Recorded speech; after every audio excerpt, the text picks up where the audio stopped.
dito sa topic na to, elimination of arbitrary constant, process lang naman, una, bilangin nyo kung ilan yung number ng, kung ilan yung arbitrary constants. Dahil kung ilan yung bilang nun, yun yung kung ilang beses tayo mag-derivative. So, example na agad. Y is equals to ax squared plus bx plus c. So, ilan ba yung arbitrary constant dyan? 1, 2, 3, yung ABC. Ibig sabihin, 3 beses din tayo mag-derivative. So, natin, number of constants is equals to 3. Una, y prime is equals to derivative nito, copy lang si a, derivative ng x squared to x, plus derivative nito, b, magiging 1 lang si x dyan derivative nitong constant na to, 0. Sunod, y double prime is equals to derivative nito, magiging 1 lang tong x, magiging 2a. Derivative nitong constant, 0. Sunod, derivative nito, constant na lang kabod dyan. 0 na lang siya. Ayun final answer. Dali lang Bigyan natin ng trigo. Example, y sin x minus xy squared is equals to c. X yan. So, ilan yung number ng arbitrary constant? Isa lang. Sa beses lang tayo magdi-derivative. Magiging, ito product rule, dalawang term. Magiging, copy mo to, derivative nitong sin, cosine x, plus, copy mo tong sin, derivative ng y, dy, dx, minus, lagyan natin parenthesis para di nakakalito. Ito, product rule din. Una, copy mo tong x, derivative ng y squared, derivative ng y squared, 2y, dy, dx. Sunod, copy mo tong y squared, derivative ng x, 1 na lang. Derivative ng constant, 0. Yan. Paano ba si-simplify? Sunod, pwede natin gawin, i-times natin lahat ng term sa dx.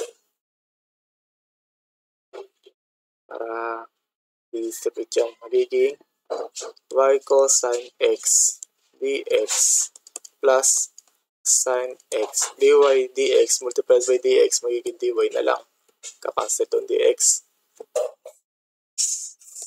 Minus 2xy dy plus ganun din, magkakancel lang itong dx plus y squared dx is equals to 0. Kasi 0 times dx, 0 lang din. Sunod, pwede natin gawin, distribute natin itong negative dito sa loob. Magiging negative 2xy dy minus y squared dx. Copy na natin sa baba. Magiging y cosine x dx plus sin x dy. Pwede pa natin gawin. Pagsamahin natin ito may mga dx, ito may mga dy, magiging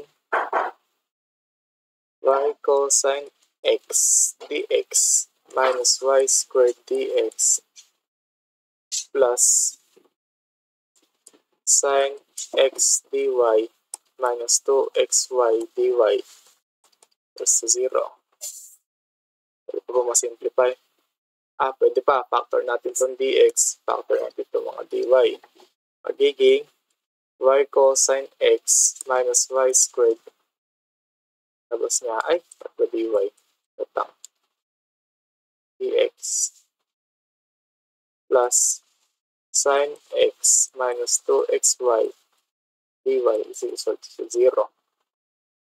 May final answer. X. Try go ulit.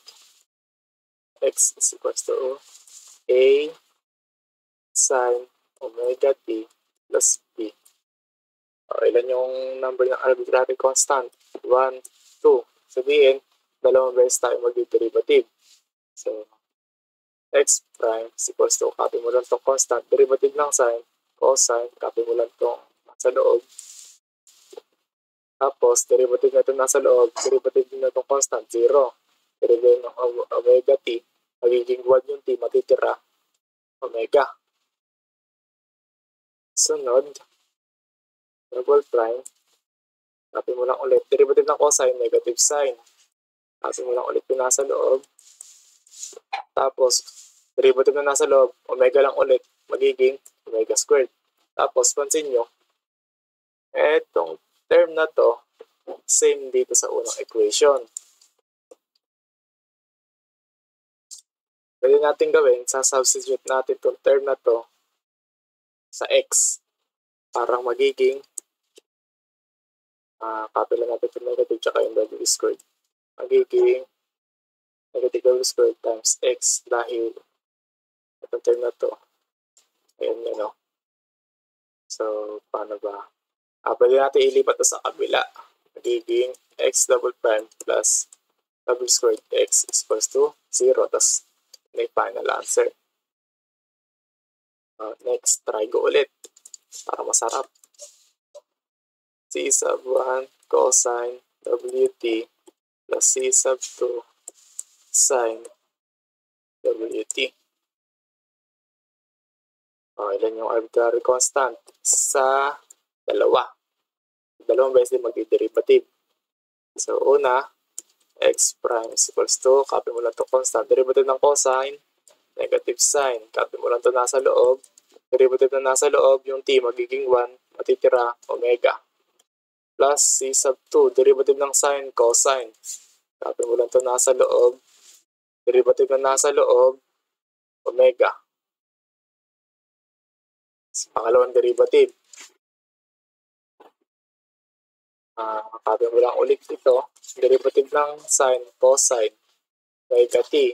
Derivative ulit na nasa loob, omega lang ulit. So, may omega na tayo dito. Omega times omega, omega squared. Plus, derivative ng cosine, negative.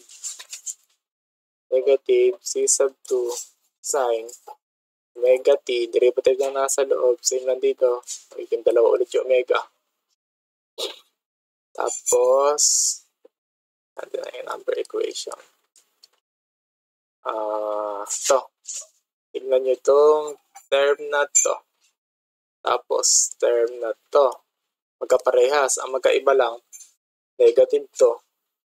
Dito, positive. Tapos, dito, may omega squared sa dalawang term. Pwede natin gawin para mapalapit dito. Factor natin itong negative. Try natin yan.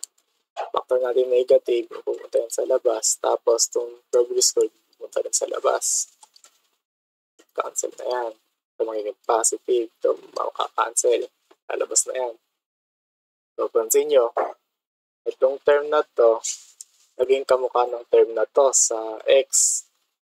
C sub 1, C sub 1, cosine, cosine, omega t, omega t, C sub 2, C sub 2, sine, sine, omega t, omega t. So, gagawin natin, kagaya sa kaninang problem, siset natin term na to is equals to x. Magiging x times negative omega squared. Tapos, pwede natin simplify pa yan. Magiging negative w squared x. Tapos, dilipat natin dito sa kabila para magiging negative x double prime plus omega squared x is equals to 0. Tapos, ayun, may final answer. Wala na pala akong baon na problem. Wait lang. Hanap tayo.